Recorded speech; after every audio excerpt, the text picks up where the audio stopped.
Donc, comme nous avions dit, donc, le verset thème de cette année, c'est Galates, chapitre 5, le verset 22. Galates, chapitre 5, le verset 22 dit, mais le fruit de l'esprit, c'est l'amour, c'est la joie, c'est la paix, c'est la patience, c'est la bonté, c'est la bienveillance, c'est la douceur, c'est la maîtrise de soi. Donc, c'est la douceur, la Bible nous dit, c'est la maîtrise de soi. Nous avons déjà parlé de l'amour, nous avons parlé de la joie, nous avions parlé de la paix, de la patience, de la bonté, la fidélité et l'humilité. Et ce mois-ci, nous nous focalisons sur la maîtrise de soi. La semaine dernière, nous avions commencé à expliquer ce concept, cette vertu qui s'appelle maîtrise de soi. Et nous avions dit que la maîtrise de soi, c'est fondamentalement la gestion de l'âme. Développer la maîtrise de soi, c'est savoir gérer son âme. C'est savoir gérer son âme. Et quand nous parlons d'âme, nous parlons de trois facultés majeures. Premièrement, l'intellect. Deuxièmement, les émotions. Et troisièmement, la volonté. L'intellect, les émotions et la volonté. Donc, la maîtrise de soi, c'est savoir gérer ses pensées, c'est savoir gérer ses émotions et savoir gérer ses désirs. La maîtrise de soi, c'est la capacité d'exercer le pouvoir sur notre homme intérieur. C'est la capacité d'exercer le pouvoir sur notre homme intérieur. Donc, nous avions vu cela la semaine dernière. Nous avions vu également que la maîtrise de soi, que cela ne suffit pas d'avoir la maîtrise de soi dans certains aspects de notre vie, nous devrions développer la maîtrise de soi dans tous les aspects de notre vie. Il ne suffit pas de l'avoir dans un ou deux domaines de notre vie. Il faut l'avoir dans tous les domaines. Il faut l'avoir dans tous les aspects. Donc voilà pourquoi nous avions lu la semaine dernière dans 1 Corinthiens chapitre 5, le verset 25, dans la version Semeur, qui dit « Tous les athlètes s'imposent une discipline sévère dans tous les domaines pour recevoir une couronne. » La Bible dit « Les athlètes s'imposent une discipline sévère dans tous les domaines pour recevoir une couronne. » Donc, en tant que chrétien, nous devons avoir de la discipline dans tous les aspects. Dans la façon dont nous gérons notre temps, la façon dont nous gérons les choses que Dieu nous a données, le temps, nos vêtements, nos paroles, nos pensées, nous devons avoir la maîtrise de soi en tout.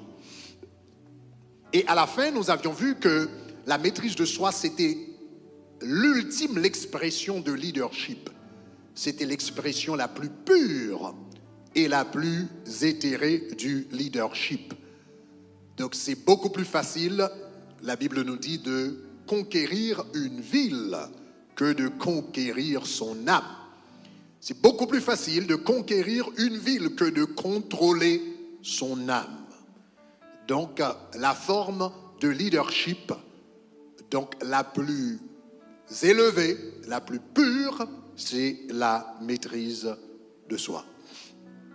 Aujourd'hui, nous allons parler de l'importance de la maîtrise de soi. Pourquoi la maîtrise de soi est-elle si importante? Pourquoi la maîtrise de soi est-elle si importante? Je répondrai à cette question directement à la fin de mon message. Mais avant d'y arriver, j'aimerais clarifier en réalité trois concepts. Donc, il y a des gens qui pensent que s'ils arrivent à cultiver d'autres vertus, ils pourront s'en passer, ils pourront se passer de la maîtrise de soi. Donc je vais vous montrer aujourd'hui que la maîtrise de soi est nécessaire et rien ne peut remplacer la maîtrise de soi dans ta vie. Donc, vous allez écrire trois choses importantes aujourd'hui. Trois choses importantes. Numéro 1, L'intelligence ne peut pas remplacer la maîtrise de soi. L'intelligence ne peut pas remplacer la maîtrise de soi. Il y a des gens qui sont intelligents, qui sont capables d'apprendre les choses facilement, qui sont capables de résoudre des problèmes rapidement. Et parce qu'ils sont intelligents, parce qu'ils sont à même de capter les choses très rapidement, d'apporter des solutions en un temps record, ils pensent que leur intelligence peut remplacer la discipline dans leur vie. Mais ce n'est pas vrai. L'intelligence ne peut pas remplacer la discipline.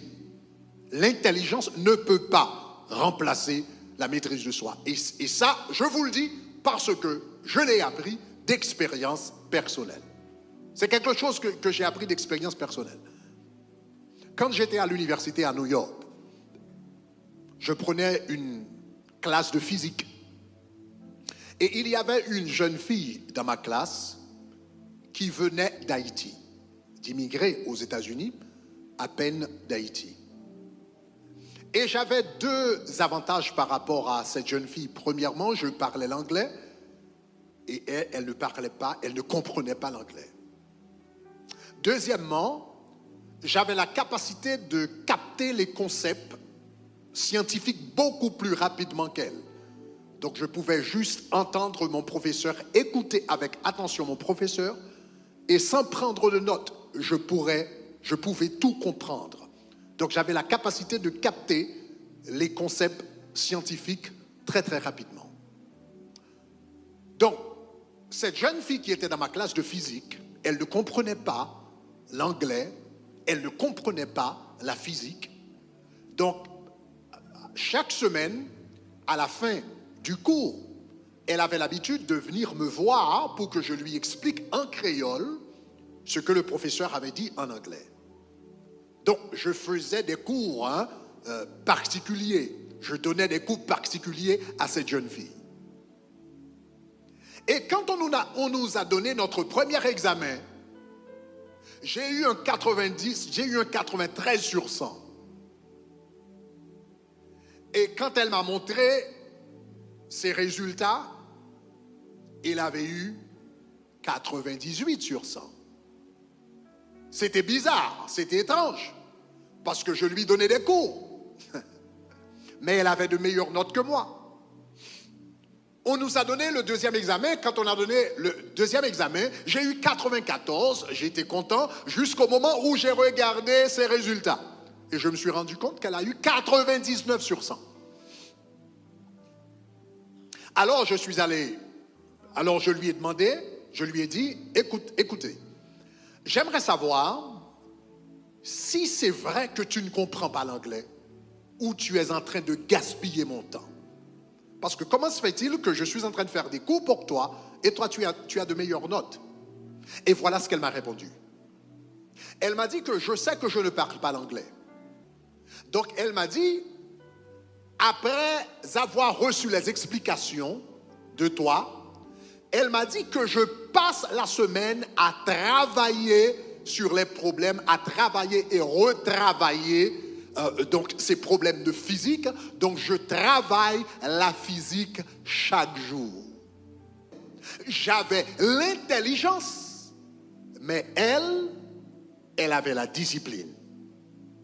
J'avais l'intelligence, je pouvais tout comprendre en classe, mais je ne travaillais pas chaque jour. Mais elle ne comprenait rien en classe. Mais à partir des explications que je lui donnais, elle travaillait la physique chaque jour.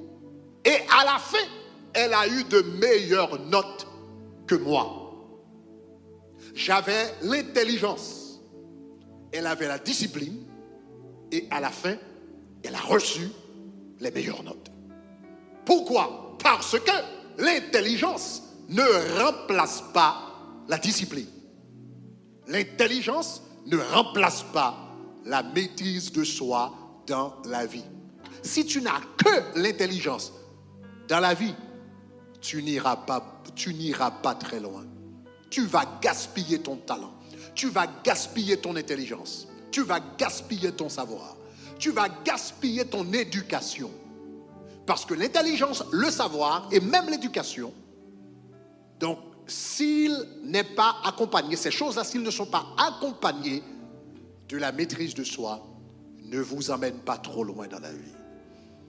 Donc premièrement, vous devriez savoir que l'intelligence ne peut pas remplacer la maîtrise de soi. C'est une erreur que beaucoup de gens font. C'est une illusion qu'ils se font. Beaucoup de gens se font. Premièrement, vous devriez savoir que l'intelligence ne peut pas remplacer la maîtrise de soi. Deuxièmement, le talent ne peut pas remplacer la maîtrise de soi. Le talent ne peut pas remplacer la maîtrise de soi. Il y a des gens qui jouent au basket. Tout naturellement, ils jouent bien au basket. Tout naturellement, ils chantent bien. Tout naturellement, ils écrivent bien. Tout naturellement, ils sont bons en maths. Mais laissez-moi vous dire que le talent, ces choses qui vous viennent de manière naturelle, ne peuvent pas remplacer la culture de la discipline dans ta vie. John Maxwell, un grand auteur motivationnel, a écrit un livre qui s'appelle « Talent is never enough ». Le talent ne suffit jamais. Et comme vous pouvez imaginer, c'est exactement le contenu du livre. Il a écrit un livre pour enseigner que le talent ne peut pas vous amener très loin dans la vie s'il n'est pas accompagné de la maîtrise de soi. Un très bon exemple, c'est la vie d'un joueur de basket qui s'appelle Allen Iverson. Allen Iverson, bon, d'ailleurs, il est encore en vie. C'est un joueur de basket très talentueux. Donc, depuis qu'il était gamin, il était talentueux, il était bon en basket. Et un jour, il a dit à son entraîneur, qu'il affronterait un jour Michael Jordan. Allen Iverson avait dit à son entraîneur un jour qu'il affronterait à Michael Jordan, le roi du basket, le prince du basket, la légende du basket. Et en 1997, dans un jeu de NBA, Allen Iverson a exactement fait ce qu'il avait promis à son entraîneur. Dans un match avec Chicago Bulls, cet homme a dribblé Michael Jordan. Il a dribblé Michael Jordan et il a marqué 2 points à la barbe de Michael Jordan. Michael Jordan, le roi du basket. Cet homme a dribblé Michael Jordan et a marqué 2 points à la barbe de Michael Jordan. Quand il a fait cela, la vidéo est partie de toutes parts à travers le monde. On a joué la vidéo en boucle sur les grandes chaînes sportives un peu partout à travers le monde.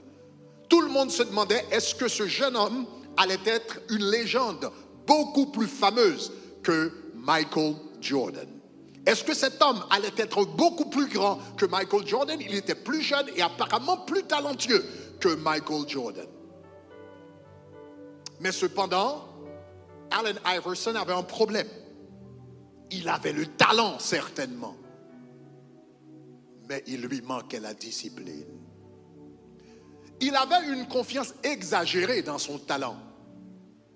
Il avait une foi aveugle dans ses capacités. Conséquemment, il ne se présentait pas aux entraînements. Il n'avait aucun respect pour son entraîneur. Il se moquait des règles de l'équipe. Donc, c'était un peu ça, Iverson. Michael Jordan, de son côté, il était également talentueux. C'est un homme très talentueux. Mais au talent, il avait ajouté la discipline. Michael Jordan ne se contentait pas, il ne se reposait pas sur son talent.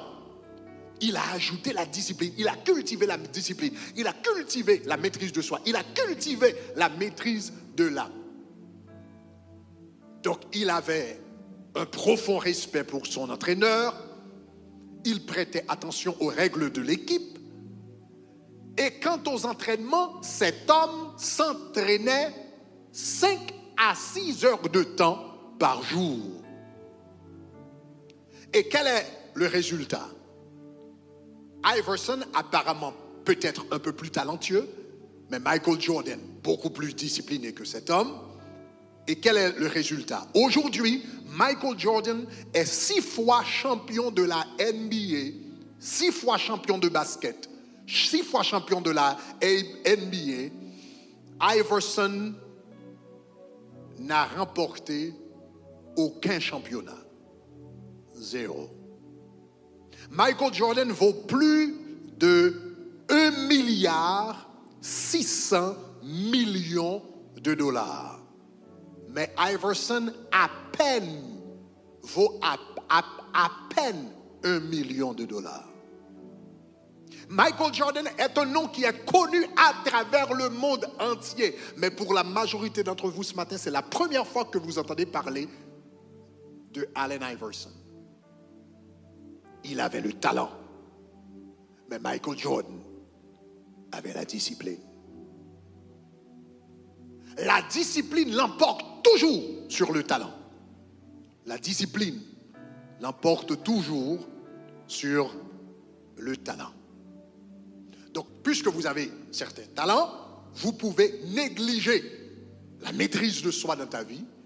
Tu peux négliger la discipline dans ta vie. Tu peux négliger la soumission dans ta vie. Ce n'est pas vrai. Ce n'est pas vrai. Votre talent peut vous amener au sommet, mais c'est la discipline qui vous gardera là-haut. Votre talent peut vous amener au sommet, mais c'est la discipline qui vous gardera au sommet. Tu peux arriver au sommet et ne pas pouvoir rester au sommet. Le talent t'amène au sommet, mais c'est la discipline qui te garde au sommet. Donc, premièrement, il faut savoir que, numéro 1, l'intelligence ne peut pas remplacer la maîtrise de soi. Deuxièmement, numéro 2, le talent ne peut pas remplacer la maîtrise de soi. Troisièmement, et ça c'est important, l'onction ne peut pas remplacer la maîtrise de soi. Il y a beaucoup de gens qui courent après l'onction, qui disent seulement, si seulement je peux recevoir l'onction, si seulement je pouvais avoir le niveau d'onction que je veux, si seulement je pouvais avoir plus d'onction, si seulement je pouvais avoir plus de puissance, si seulement je pouvais avoir plus de grâce dans ma vie, je ferais de grandes choses pour Dieu, je bâtirais un grand ministère.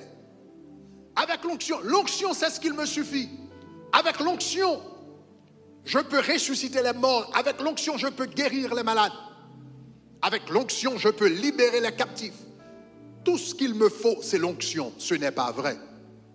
Ce n'est pas vrai. C'est un mensonge. C'est un mensonge diabolique. L'onction ne suffit pas pour avoir du succès dans la vie ou pour avoir du succès dans le ministère. Si vous ne me croyez pas, demandez à Samson. Demande à Samson si l'onction suffit. À Samson, la Bible parle de cet esprit de l'Éternel dans Ésaïe chapitre 11. L'esprit de l'Éternel, l'esprit de sagesse, esprit d'intelligence, esprit de conseil. Et il y a un esprit que la Bible appelle l'esprit de force. C'est l'onction de force. C'est la capacité. L'une des choses que fait l'onction de force, quand elle se manifeste dans ta vie, c'est qu'elle te donne une force physique extraordinaire.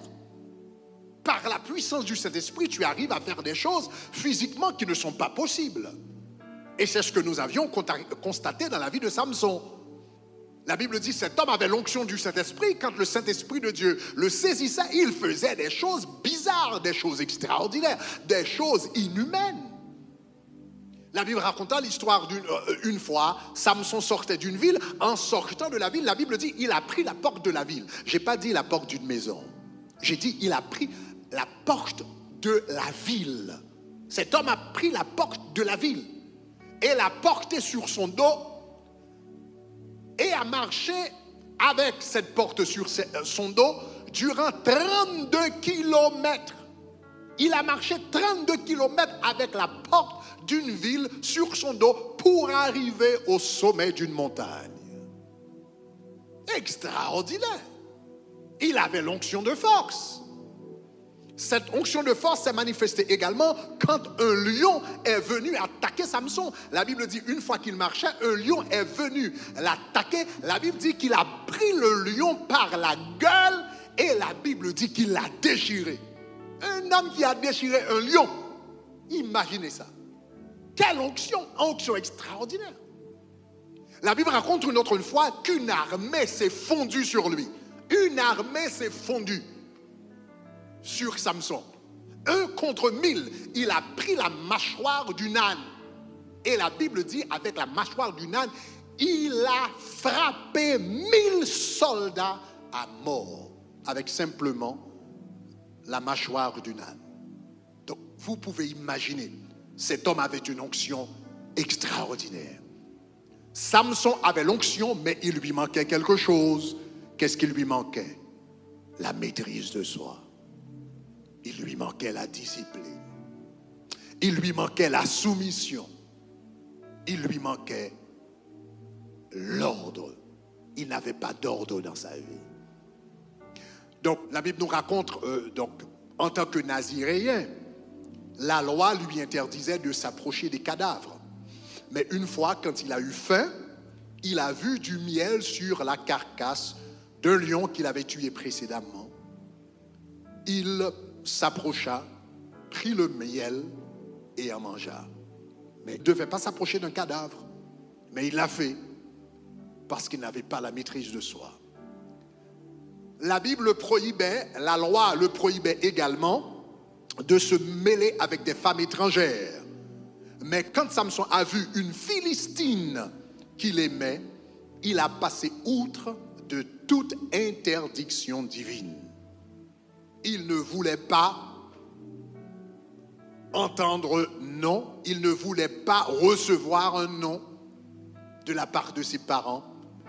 Finalement, il s'est empêtré avec Delilah et cette liaison lui a littéralement coûté les yeux de la tête, son onction et sa vie. Cette liaison lui a coûté, premièrement, son onction, deuxièmement, littéralement, les yeux de la tête, et troisièmement, sa vie. Il avait l'onction, mais il n'avait pas la discipline. Il avait l'onction, mais il n'avait pas la soumission. Il avait l'onction, mais il n'avait pas la maîtrise de soi.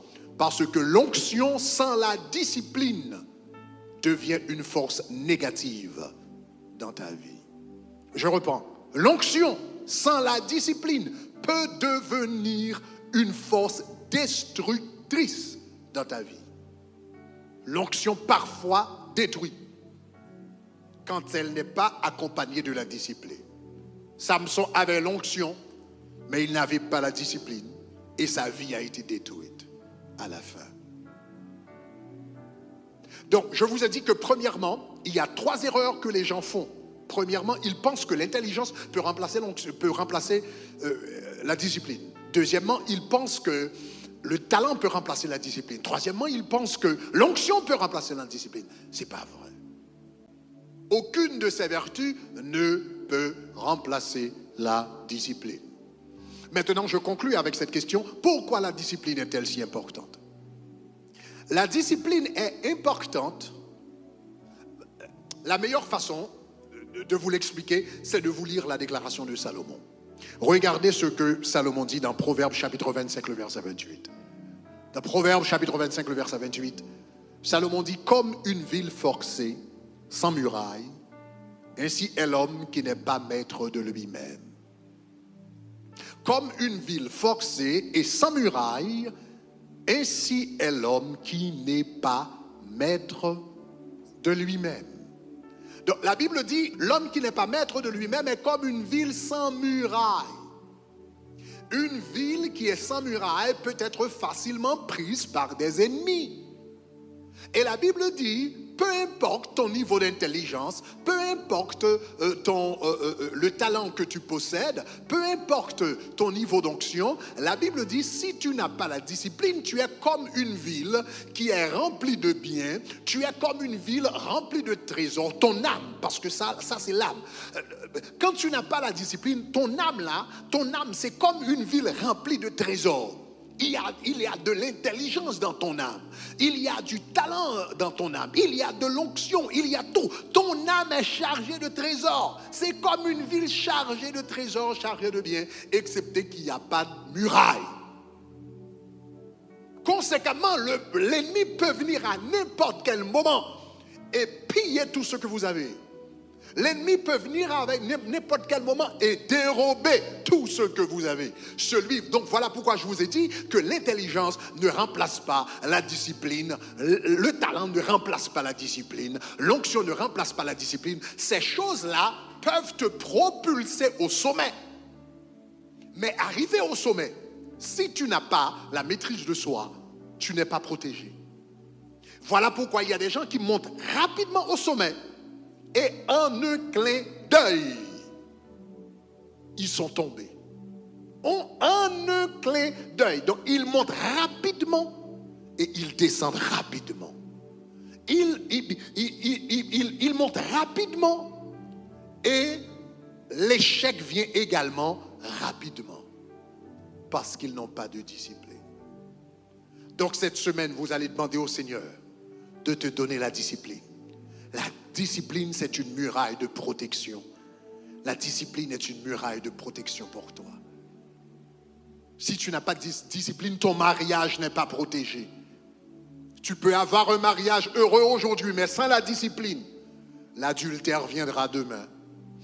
Le manque de respect viendra demain. Les bagarres viendront demain. Et c'est peut-être le divorce. Peut-être vous êtes chef d'entreprise et tout va bien, c'est très très bien. Vous faites beaucoup d'argent, aujourd'hui ça marche, vous avez beaucoup de clients, c'est très très bien. Mais si vous n'avez pas de la discipline, si vous ne pouvez pas maîtriser donc votre soif d'argent, donc soudainement, vous allez tout perdre. Les clients vont fuir de vous à cause de votre de désir effréné pour l'argent. Donc quand tu n'as pas la discipline, ta vie n'est pas protégée. Que le Seigneur nous aide aujourd'hui à développer la discipline. Alléluia. Je te bénirai, je te bénirai. En tout temps, je te bénirai, je te bénirai. En tout temps, Écoutez, nous allons reprendre ce cœur, mais avant de le faire, je voudrais vous rappeler que la discipline, c'est un fruit de l'esprit. La maîtrise de soi, c'est un fruit de l'esprit. Et nous recevons l'esprit quand nous ouvrons nos cœurs pour que le Seigneur Jésus-Christ puisse y faire sa demeure. Donc si vous n'avez pas encore accepté Jésus comme votre maître et Seigneur, la première étape à franchir pour développer la discipline, la maîtrise de soi dans ta vie, c'est de lui donner ta vie. Donc vous qui aimeriez prendre cette décision, vous pouvez cliquer maintenant au premier lien au bas de la page YouTube. Donc vous qui êtes à la page YouTube, vous pouvez cliquer au premier lien. Cliquez sur le premier lien et comme ça vous pouvez donner votre vie au Seigneur. Faites-le maintenant pendant que je suis en train de parler. Faites-le maintenant. Peut-être dites-vous, Pasteur Greg, ce message c'est pour moi. Ce message m'a touché, ce message m'a interpellé. Je suis en train de détruire ma vie, je suis en train de détruire ma famille. Je suis en train de détruire mon entreprise, mon avenir. La discipline, ça me manque vraiment dans la vie. J'en ai vraiment besoin dans la vie. La maîtrise de soi. Je dis des choses que je regrette par après. Je prends des décisions qui me font du mal par après. Donc Seigneur, j'aimerais avoir une meilleure maîtrise de ma vie, une meilleure maîtrise de moi-même. La première étape, c'est de connaître le Seigneur Jésus. Donc vous qui aimeriez connaître le Seigneur Jésus-Christ, cliquez le premier lien pour donner votre vie au Seigneur. Peut-être vous aviez donné le Seigneur Jésus, votre vie à un moment donné de ta vie, mais tu t'es écarté du chemin. Peut-être vous êtes écarté du chemin à un moment donné. C'est le moment de revenir. Donc cliquez maintenant le premier lien si vous aimeriez revenir au pied du Seigneur et cliquez restaurer. Si vous aimeriez être baptisé la prochaine fois qu'on aura le baptême, notre cérémonie de baptême à Tabernacle de Gloire, tu veux te faire plonger dans les eaux du baptême, c'est important. La Bible dit, ceux qui croiront et seront baptisés seront sauvés. C'est une commande du Seigneur. Donc nous devrions tous le faire. Et finalement, si vous aimeriez être planté à Tabernacle de Gloire, cliquez maintenant sur le premier lien. Alors que nous allons chanter « Je te bénirai ». Pour vous qui m'écoutez à travers la radio et vous aimeriez prendre une décision également, vous aimeriez donner votre vie à Jésus pour la première fois, vous aimeriez retourner au pied du Seigneur, vous aimeriez être plongé dans les eaux du baptême, vous aimeriez être planté à Tabernacle de Gloire, vous pouvez nous envoyer un texto au 49 06 23 23. Si vous nous écoutez en Haïti et vous aimeriez prendre une décision de marcher avec le Seigneur, de donner ta vie au Seigneur Jésus pour la première fois, de retourner au pied du Seigneur, d'être plongé dans les eaux du baptême, d'être planté dans ce ministère, connecté à ce ministère, envoyez-nous, vous qui êtes en Haïti, un texto au numéro 49 06 23 23 et vous pouvez indiquer votre décision en disant pour être sauvé, écrivez sauvé, pour retourner au pied du Seigneur, restauré, pour être plongé dans les eaux du baptême, baptisé. Donc nous allons chanter je te bénirai en tout temps. Et je vais prier pour tous ceux qui ont pris une décision aujourd'hui. Au nom de Jésus, je te bénirai. Je te bénirai. Oh yes. En tout temps. En tout temps. Je te bénirai. Seigneur, je te remercie pour chaque personne qui a pris une décision de marcher avec toi, de te connaître.